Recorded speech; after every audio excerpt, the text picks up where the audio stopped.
Yep. Yep. Yep.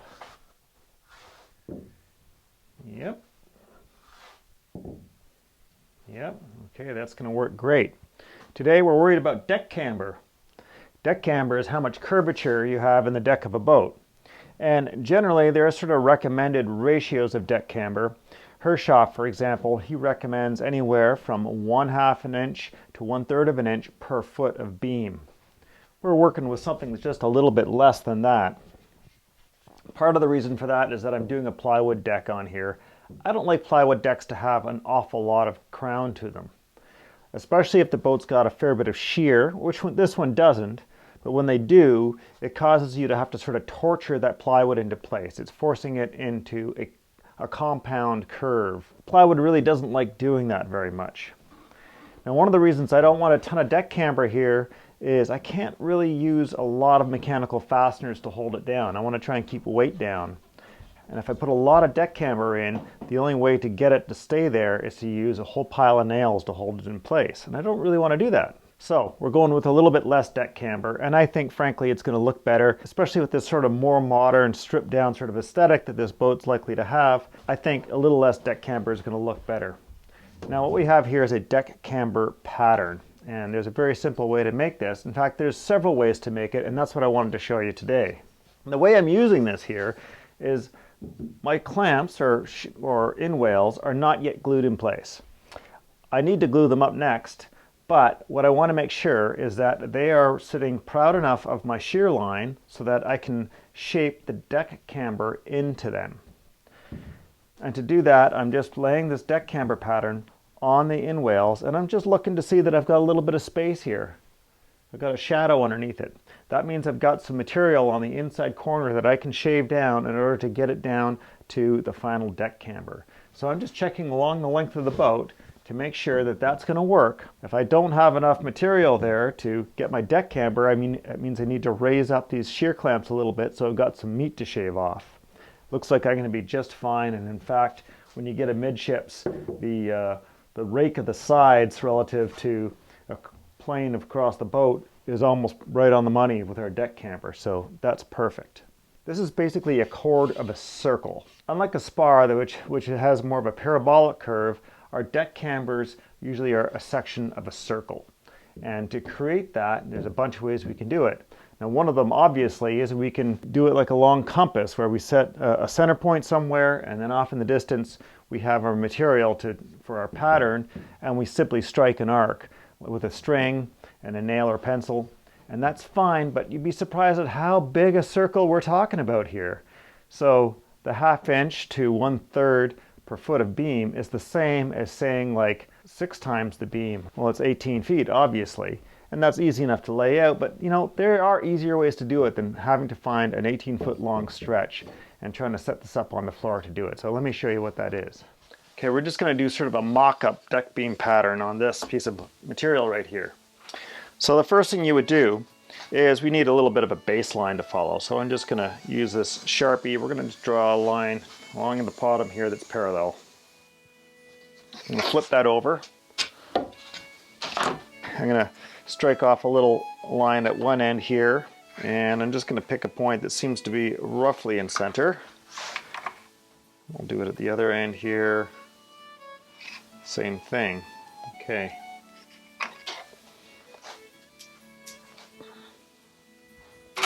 So we're just going to strike a perpendicular.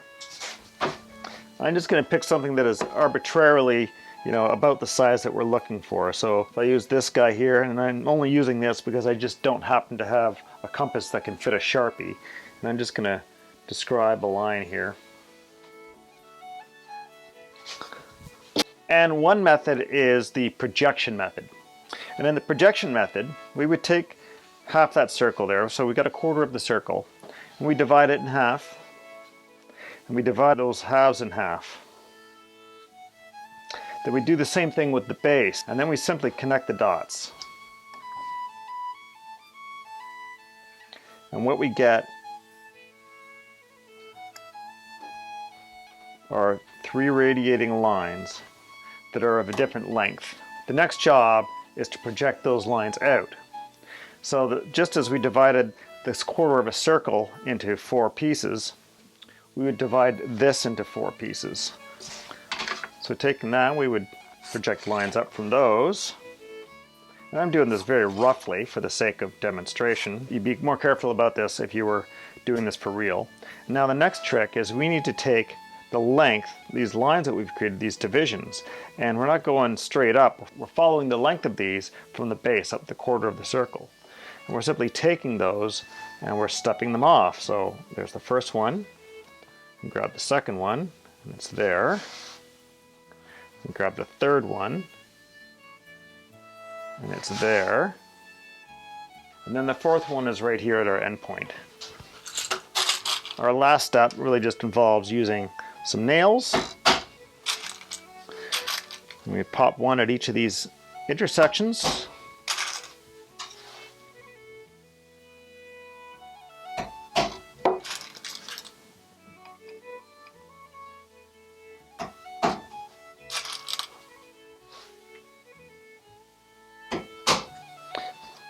We take a batten,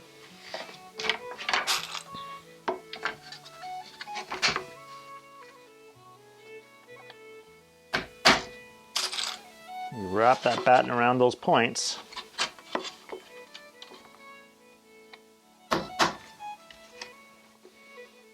in a perfect world it'll touch all those points accurately. Of course, the other end of the batten I need to pull down a little bit to make it look right. Then we would simply take our pencil and we'd draw that arc in. And there we go. We've projected a circle out. So this is theoretically a perfect portion or chord of a circle. Now there's a simpler method. It's not exactly simpler, but there's a different method, and that's what we would call like a builder's method. Builder's method for doing deck beam pattern is really quite simple. There's one trick, and that is you're going to need a couple sticks. They each need to be as wide as your deck beam pattern. If they're too short, you can't pull this off. So I'm just going to use one of these sticks as an example and just make sure I'm a little bit shorter than the length of this stick. So just like before, we'll just lay off a baseline, like so. And then at the midpoint,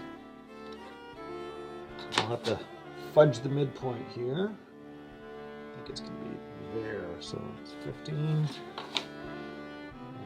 15 is here. Okay. And I'm just going to arbitrarily pick a deck crown height of something like yay. So now we just take some finishing nails. And we pop one at that end. So that would be like the beam of your boat at its widest point. Pop one at this end, and then we pop one at the height of our deck crown.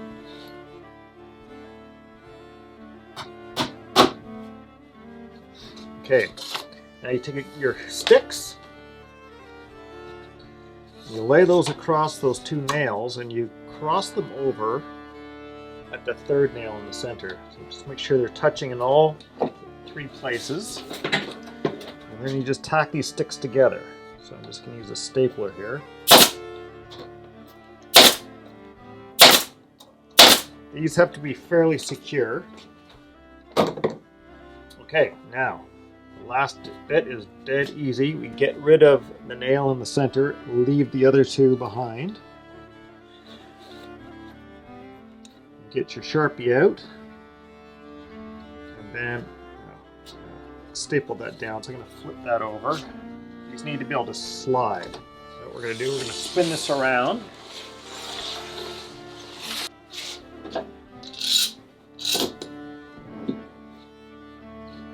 Okay, so now you put your marker right at where those sticks join, and then we simply let those sticks ride against those nails as we drag this across. There we go, we get a deck beam pattern. I have to say, I actually prefer the projection method. I have a little more confidence in it. I know it's a lot more work doing the layout, and I know this is dead simple, I don't know, I just like it better. However, you can't deny that this was a very fast way of laying this out. Of course, the practical limitation is the fact that you need 2 sticks that are as long as your deck beam pattern. Maybe you got them lying around, maybe you don't.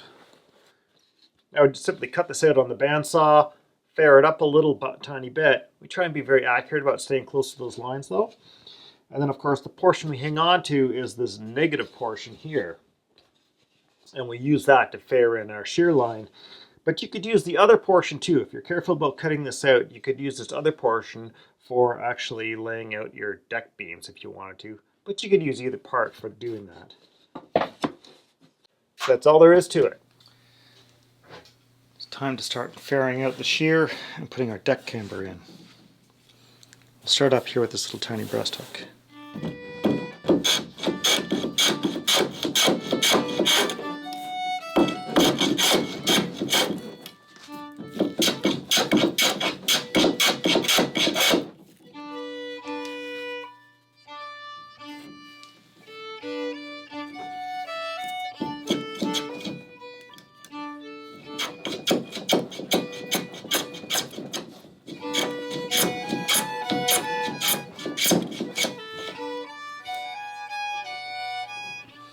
Really concerned about breakout on the face here. I think I might do something about that.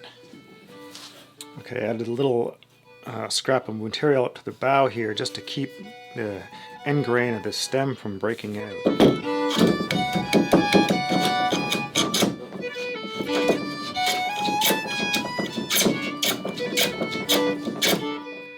Got a fair bit of material to take off of these shear clamps in order to get down to my deck crown height.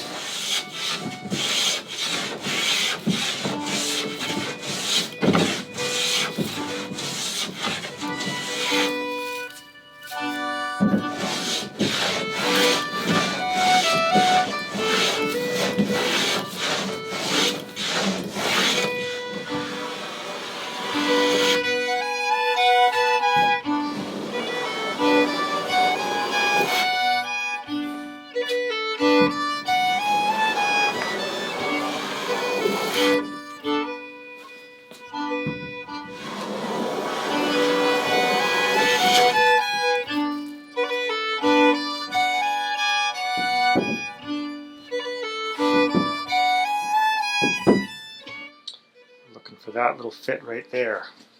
It's looking good where I've planed it so far. The angle's at just about right. Just a question of bringing it down to the right height.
Just about there.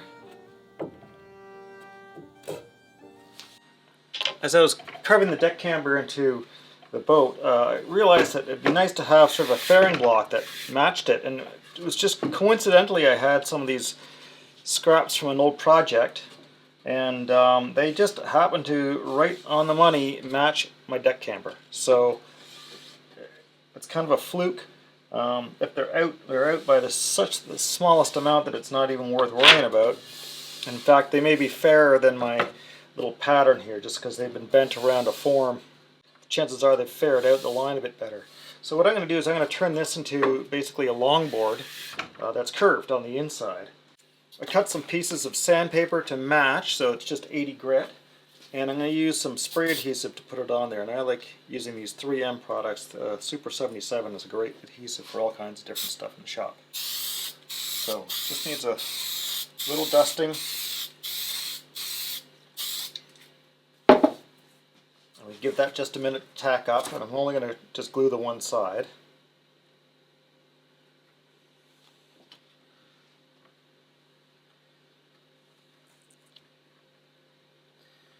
Slap that on there and butt these guys together. Now mostly I don't need, the center doesn't really need to be papered for the most part, but I'll use this to sort of make sure all my deck beams are crowned exactly the same too. So I'll give them a little swipe across the top of the deck beams. That'll make sure everything's nice and fair. No surprises. Here we go. So that's a really nice, it's a very stiff lamination here, and it's red cedar, so it's lightweight enough for handling. So right now I'm working on the stern of the boat, where just trying to shape it across that stern block has been really kind of awkward to do with edge tools, so we'll give this a try. Alright, so here we go. I can use this two different ways. I can go from side to side, or I can go that way. It should work the same either way because this is a section of a circle.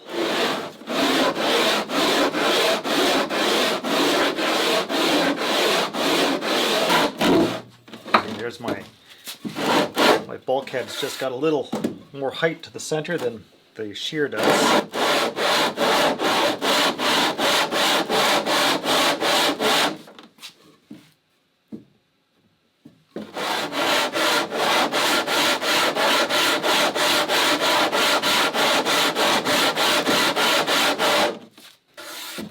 A light touch brings it right in there.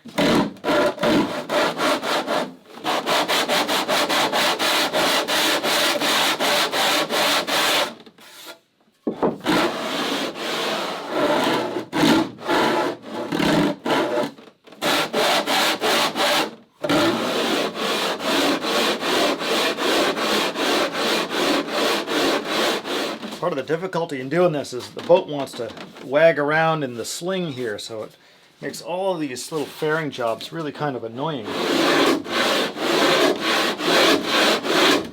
it's down here that I really wanted to use it, down here across this block.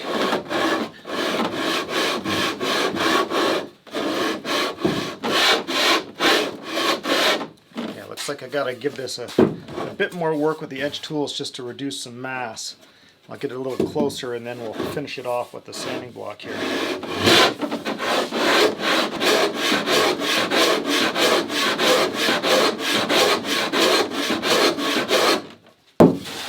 That's going to work great.